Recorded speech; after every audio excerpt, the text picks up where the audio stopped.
નમસ્કાર મિત્રો, કેમેસ્ટ્રીના લેક્ચરમાં આપનું ફરીથી સ્વાગત છે. પાઠના અંત તરફ આપણે હતા. સ્વાધ્યાયમાં કેટલાક પ્રશ્નો કામના છે હું તમને કરાવું છું, બાકીના તમને બધા આવડી જાય એવા છે, પણ કેટલાક મહત્ત્વના પ્રશ્નો છે. જેમ કે તમને એક આવો પ્રશ્ન સ્વાધ્યાયમાં પૂછ્યો છે કે નીચેની સ્પીસીઝની સાપેક્ષ સ્થાયિતા અને ચુંબકીય ગુણધર્મો સૂચવો. સાપેક્ષ સ્થાયિતા અને ચુંબકીય ગુણધર્મો સૂચવો.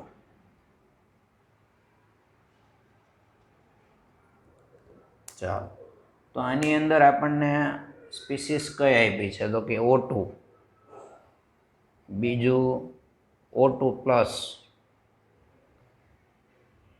O2-, જેને આપણે કહીએ છીએ સુપર ઓક્સાઇડ, અને O2-2 જેને આપણે પેરોક્સાઇડ કહીએ છીએ.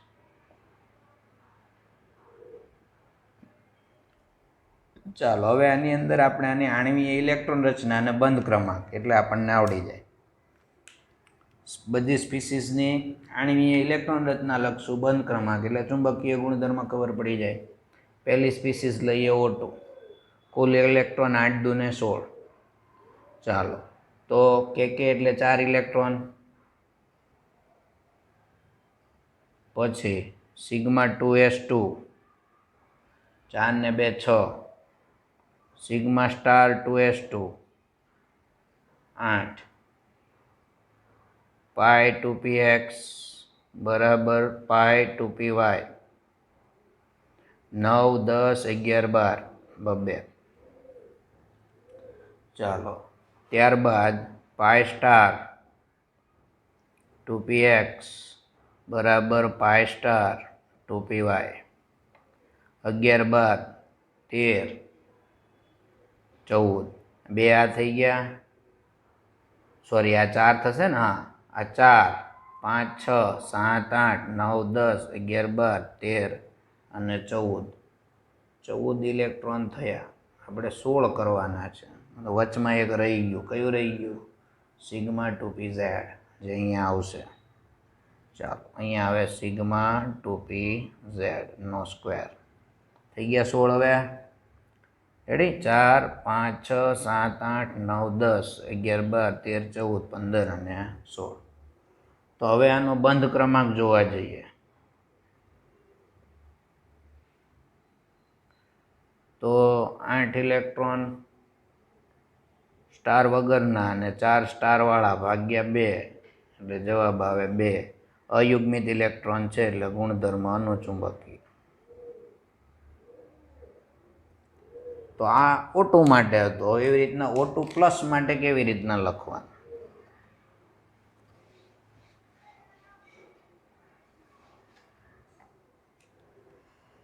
ચાલો, O2+. તો O2+ ની અંદર એક ઇલેક્ટ્રોન ઓછો, 16 ની જગ્યાએ 15. કે એટલે 4. ચાલો, પછી σ2s2, પછી σ*2s2, પછી σ2pz2. હવે બધું પાયવાળું, π2px2 અને π2py2. 14 થઈ ગયા. હવે 15મો એક આવે π*2px1 અને અહીંયા કંઈ આવે નહીં, π*2py0. ઓકે. ચાલો, હવે આનો બંધ ક્રમાંક જોવા જઈએ તો 1/2. 8 પહેલા છે અને 3 પહેલા. 8માં 3 જેત 5, 5 ભાગ્યા 2 એટલે જવાબ આવે 2.5. આવો અપૂર્ણાંક જવાબ પણ આવે, મૂંઝાવાનું નહીં. અયુગ્મિત ઇલેક્ટ્રોન છે એટલે ગુણની અંદર આવશે અનુચુંબકીય. ક્લિયર? ચાલો, O2-, તો ત્યાં સુપર ઓક્સાઇડની અંદર એક ઇલેક્ટ્રોન વધી જાય, 17 થાય. O2-, 17 electron. કે 4 sigma 2s2 sigma star 2s2 sigma 2pz2 ચાલો હવે પાઈ 2px બરાબર પાઈ 2py બેયમાં બબ્બે અને હવે આ કેટલા થયા 4 5 6 7 8 9 10 11 12 13 14 14 થઈ ગયા છે પાઈ સ્ટાર 15 16 અને 17 ચાલો બંધ ક્રમાંક 1/2 આમાં પણ 8 -5 3/2 એટલે 1.5 અયુગ્મિત ઇલેક્ટ્રોન છે એટલે ગુણ અનુચુંબકીય ક્લિયર એવી રીતના O2 -2 તમારે જાતે કરવાનું તો આ એક અગત્યનો પ્રશ્ન હતો સ્વાધ્યાયની અંદર કામની વસ્તુ હતી આગળ વધીએ ત્યાર પછીનો પ્રશ્ન છે બંધ ક્રમાંક પર્યાય વડે બંધ ક્રમાંક પર્યાય વડે શું સમજવામાં આવે છે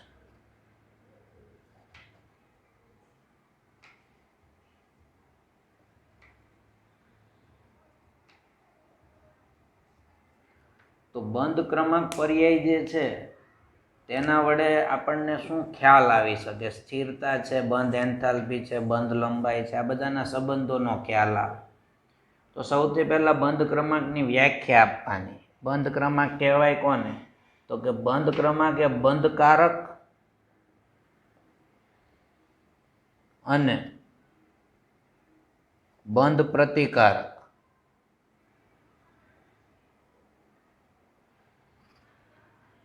આણ્વીય કક્ષકમાં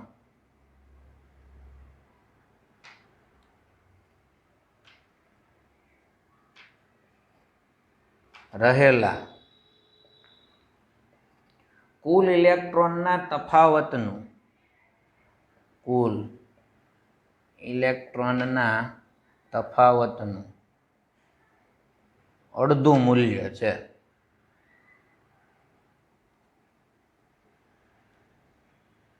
ને આપણે બંધ ક્રમાંક કહીએ છીએ ક્લિયર એનો મતલબ કે બંધ ક્રમાંકનું સૂત્ર આવું બને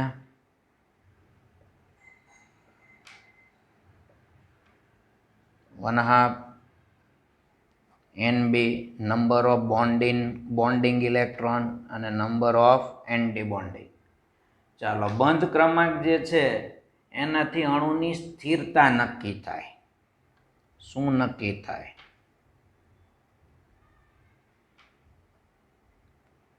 તો આવે અણુની સ્થિરતા આ ઉપરાંત આપણે બંધ ક્રમાંક બાબતે એક સૂત્ર પહેલેથી જાણીએ છીએ બંધ ક્રમાંક પ્રોપોર્શનલ ટુ સ્થિરતા પ્રોપોર્શનલ ટુ બંધ એન્થાલ્પી અને પ્રોપોર્શનલ ટુ 1/n બંધ લંબાઈ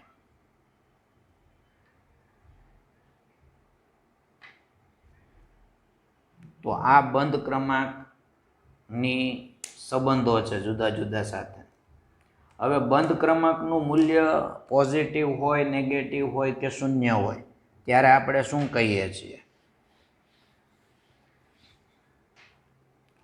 જો બંધ ક્રમાંકનું મૂલ્ય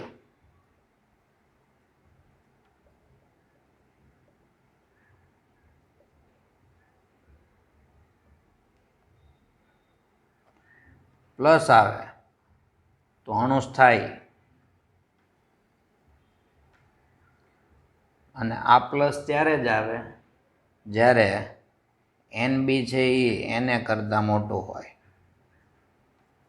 આ તમે જાણો છો જો માઇનસ આવે એનો મતલબ એવો થાય કે NB નાનો થાય એના કરતાં, તો અસ્થાયી અણુ અસ્થાયી. અને 0 આવે એટલે કે બંને સરખા હોય, NB બરાબર Na, તો 0 આવે. અને 0 આવે તો શક્ય નથી, અસ્તિત્વમાં નથી. તો આપણને બંધ ક્રમાંક પર્યાય અણુની સ્થિરતા સમજાવે છે. ક્લિયર? આગળ વધીએ. હવે કેટલાક જી અને નીટ લેવલના MCQ માટે મહત્વના પોઈન્ટની ચર્ચા કરું છું. દ્રાવ્યતાની બાબતે. ચાલો, દ્રાવ્યતાની બાબતે તમારે યાદ રાખવાનું છે, જે દ્રાવ્યનો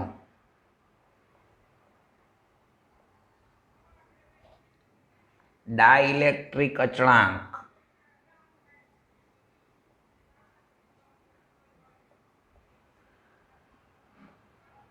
ડાઇલેક્ટ્રિક અચળાંકનો મતલબ થાય વિદ્યુતને પસાર થવાની તાકાત. ડાઇલેક્ટ્રિક અચળાંક જેનો વધુ તેમ તેની દ્રાવ્યતા ઓછી, વધુ તેમ તેની દ્રાવ્યતા ઓછી. એનો મતલબ ડાઇલેક્ટ્રિક કોન્સ્ટન્ટ પ્રોપોર્શનલ ટુ 1 દ્રાવ્યતા. ડાઇલેક્ટ્રિક, આ એક ફિઝિક્સનો શબ્દ છે. ડાઇલેક્ટ્રિક અચળાંક પ્રોપોર્શનલ ટુ દ્રાવ્યતા. એના ઉદાહરણમાં લેવા જઈએ તો પાણી. પાણી જે છે એની દ્રાવ્યતા હાઈએસ્ટ છે, એનું કારણ એનો ડાઇલેક્ટ્રિક અચળાંક ઓછો છે. એ વિદ્યુતનું સરળતાથી વહન કરતું નથી, H2O. ત્યારબાદ આલ્કોહોલ કરે છે અને કીટોન પણ કરે છે. તો પાણી કરતાં ઇથેનોલ અને ઇથેનોલ કરતાં એસિટોનનો દ્રાવ્યતા ઓછી હોય, કેમ કે એના ડાઇલેક્ટ્રિક અચળાંક વધારે હોય. આના કરતાં આનો ડાઇલેક્ટ્રિક અચળાંક વધુ, આના કરતાં આનો ડાઇલેક્ટ્રિક અચળાંક વધુ. જેમ ડાઇલેક્ટ્રિક અચળાંક વધુ તેમ વિદ્યુતનું વહન કરવાની ક્ષમતા વધુ, અને એ પ્રમાણે આ લાગુ પડે. રાઈટ? એટલે પહેલો પોઈન્ટ યાદ રાખજો. બીજો પોઈન્ટ દ્રાવ્યતાની બાબતમાં, જેમ આયનો વચ્ચેનું અંતર વધે, આયનો વચ્ચેનું અંતર પ્રોપોર્શનલ ટુ, આયનો વચ્ચેનું અંતર પ્રોપોર્શનલ ટુ દ્રાવ્યતા. કેમ? તો કે આયનો વચ્ચેનું અંતર જેમ વધે તેમ આકર્ષણ ઓછું થાય, અને આકર્ષણ ઓછું હોય તો અણુ ઝડપથી તૂટી જાય, લેટીસ જાળી તૂટી જાય, અને એના પરિણામે દ્રાવ્યતા વધે. એની બાબતે જોઈએ તો LiF કરતાં NaCl, સોરી Li લઈએ એટલે LiCl, LiBr અને Lii, આ રીતે દ્રાવ્યતામાં વધારો થાય છે. આયનો વચ્ચેનું અંતર, કારણ કે આ કદ વધતું જાય ને, આના કરતાં આ મોટો, એના કરતાં આ મોટો, એના કરતાં આ મોટો, તો આયનો વચ્ચેનું અંતર વધતું ગયું, એમ દ્રાવ્યતા વધતી ગઈ. બંધ નબળો હોય અંદર. હવે Li અને એની સામે આપણે બીજાની વાત કરીએ, આપણે Liની સામે, તો આપણે આયન જે છે એ સરખા રાખીએ બીજા આયનને. જે રીતના આપણે Li સરખો રાખ્યો એમ હવે ઋણ આયનને સરખા રાખીએ તો શું થાય? ઋણ આયનને. ચાલો, તો એની અંદર LiF, NF, KF અને CSF. તો લિથિયમ કરતાં સોડિયમ મોટું, એના કરતાં K મોટો, ને એના કરતાં CS મોટો. પડી સમજ? તો તો દ્રાવ્યતાની બાબતમાં એક બીજો પોઈન્ટ આ યાદ રાખવાનો. ત્રીજો પોઈન્ટ આવો યાદ રાખવાનો, જો બે પૈકી એક આયનનું કદ ખૂબ વધુ હોય, બે પૈકી એક આયનનું કદ ખૂબ વધારે, રાઈટ, તો બીજા આયનના ઘટતા જતા કદ સાથે, તો બીજા આયનના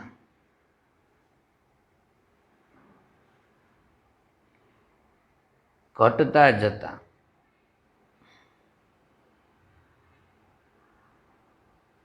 કદ સાથે દ્રાવ્યતા વધે. એનો મતલબ એવો થયો કે એક આયનનું કદ મોટું હોય ને એની સામે જેમ જેમ આયનોનું કદ ઘટતું જાય એમ દ્રાવ્યતા વધતી જાય. એના ઉદાહરણ લઈએ એટલે ખ્યાલ આવે.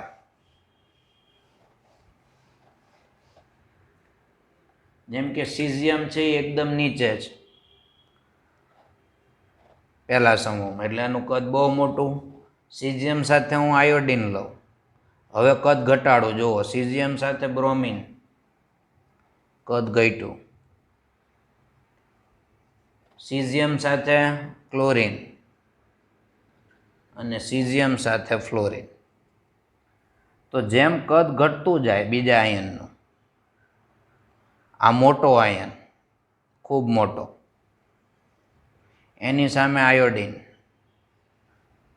ખૂબ મોટો, એની સામે બ્રોમિન ખૂબ મોટો, એની સામે ક્લોરિન ખૂબ મોટો, એની સામે ફ્લોરિન. તો તમે જુઓ, આયોડિન, બ્રોમિન, ક્લોરિન અને ફ્લોરિનનું કદ ઘટતું ગયું ને એની સાથે દ્રાવ્યતા વધતી ગઈ. CSI, KI, NaI અને LiI, આમાં આયોડિન મોટો, જુઓ, એની સામે નાના બચ્ચા બીજા. સમજાય બાબત? ત્રીજું ઉદાહરણ લઈએ.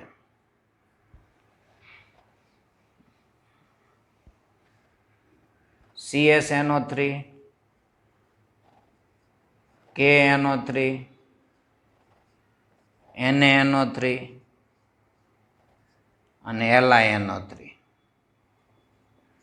બધામાં બાબત કોમન છે. છેલ્લી બાબત દ્રાવ્યતામાં,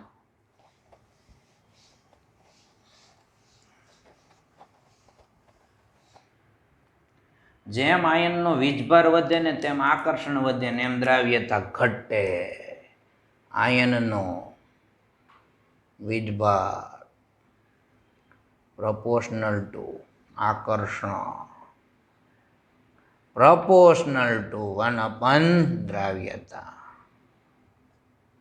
કેમ કે બંધ મજબૂત બનતો જાય. ઉદાહરણ લઈએ, NaCl, Na2SO4 અને Na3PO4.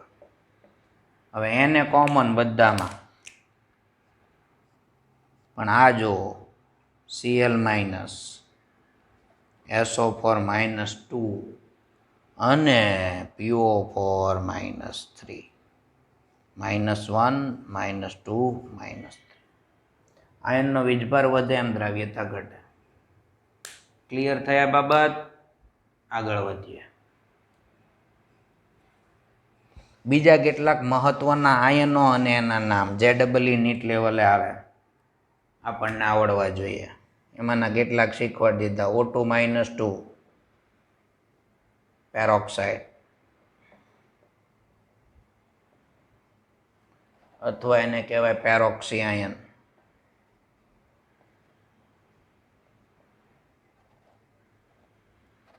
O2 -1 superoxide ion.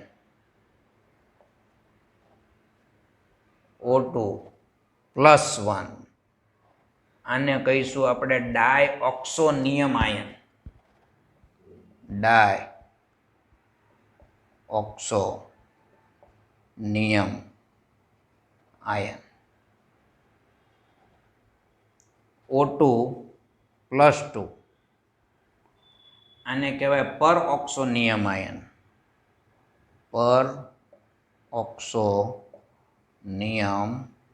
Ion. N2-1 આને કહેવાય એઝોનિયમ આયન. એઝોનિયમ. અને N2+1 ને કહેવામાં આવે એઝોનિયન. એઝોનિયન. અહીંયા મ છે ને અહીંયા ન છે. નિયન આયન. આ મહત્વની બધી બાબતો કોમન પોઈન્ટ કહેવાય, મગજમાં હોવા જોઈએ, મરો ત્યાં સુધી યાદ રહેવા જોઈએ. સમજાય છે બાબત? કેટલાક વિશિષ્ટ સંકરણોના ઉદાહરણ JEE નીટ માટે મહત્વનો વિશિષ્ટ સંકરણો જે આપણી બુકમાં ન હોય, માથાભારે સંકરણો કહેવાય. જેમ કે DsP3. આ બધું 12માનું છે પણ મને ઈચ્છા થાય છે કે અત્યારથી તમને આવડે. BrO3- આનું ઉદાહરણ છે. આ અપવાદિત સંકરણ છે, 12માં ભણાવી. D3S અપવાદિત છે ટોટલ. એનું ઉદાહરણ નકામીનો4, KMnO4. sp3d3. sp3d3 એના ઉદાહરણમાં IF7 ઝેનોનનો હેક્ઝાફ્લોરાઇડ, ઝિર્કોનિયમનો ફ્લોરાઇડ આયન, યુરેનિયમનો ફ્લોરાઇડ આયન. આ ઉદાહરણ જોયા જ ન હોય ને પૂછાઈ ગયા તો આપણને એમ થાય ક્યાંથી લાવ્યા આવું. UO2F5-3 ion, sp3d3 સંકરણ. ત્યારબાદ sp3d. આ બધા વિશિષ્ટ સંકરણો છે, રેખીય હોય ઓલવેઝ. I-3 અને ICl2-.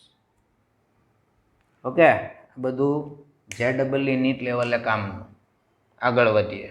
હવે આપણે બંધ ક્રમાંકમાં મેં જે કોઠો આપ્યો હતો એમાં આપણે 20 ઇલેક્ટ્રોન સુધીની વાત હતી, રાઈટ? 20 ઇલેક્ટ્રોન સુધી બંધ ક્રમાંકના.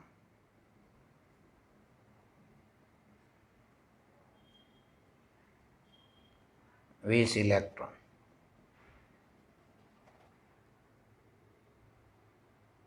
એમાં 8 થી શરૂઆત થતી હતી. 8 થી 8, 9, 10, 11, 12, 13, 14, 15, 16, 17, 18, 19 ને 20.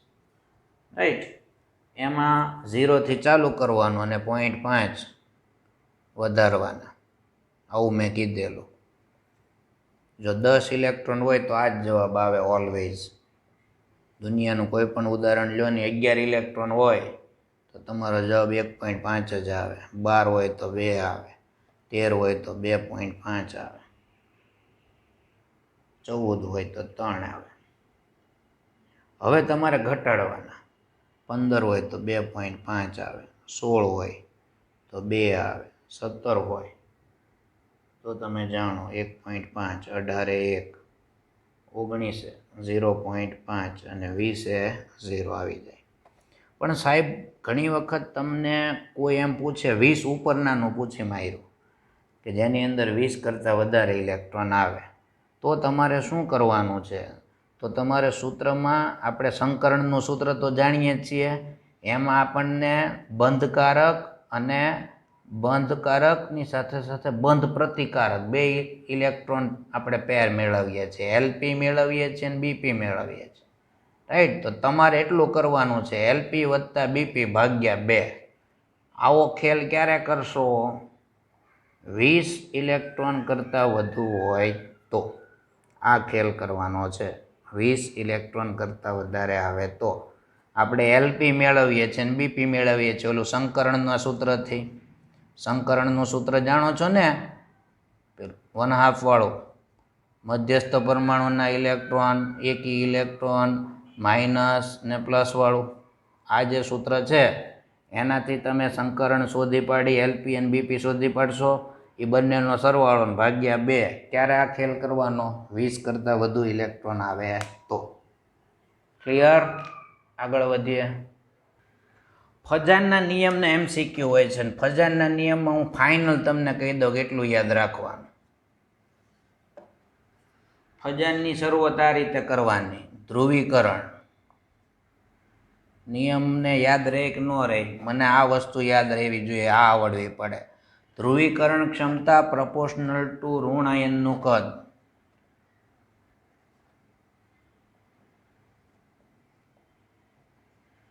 પ્રપોર્શનલ ટુ 1/, ધન આયનનું કદ.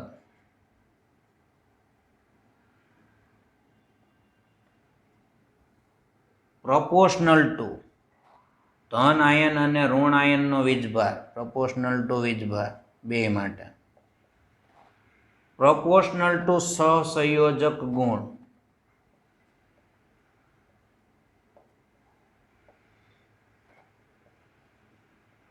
પ્રપોર્શનલ ટુ હવે બધું 1/, આયનીય ગુણ.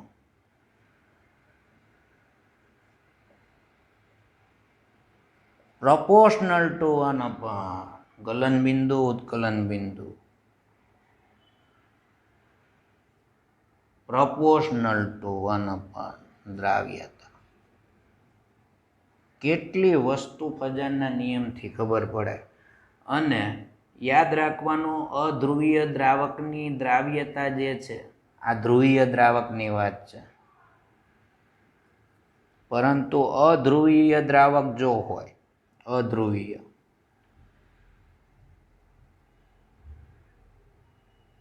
એની દ્રાવ્યતાનો આધાર કેએસપી ઉપર છે. સંતુલન ચેપ્ટરમાં કેએસપી આવે, દ્રાવ્યતા ગુણાકાર.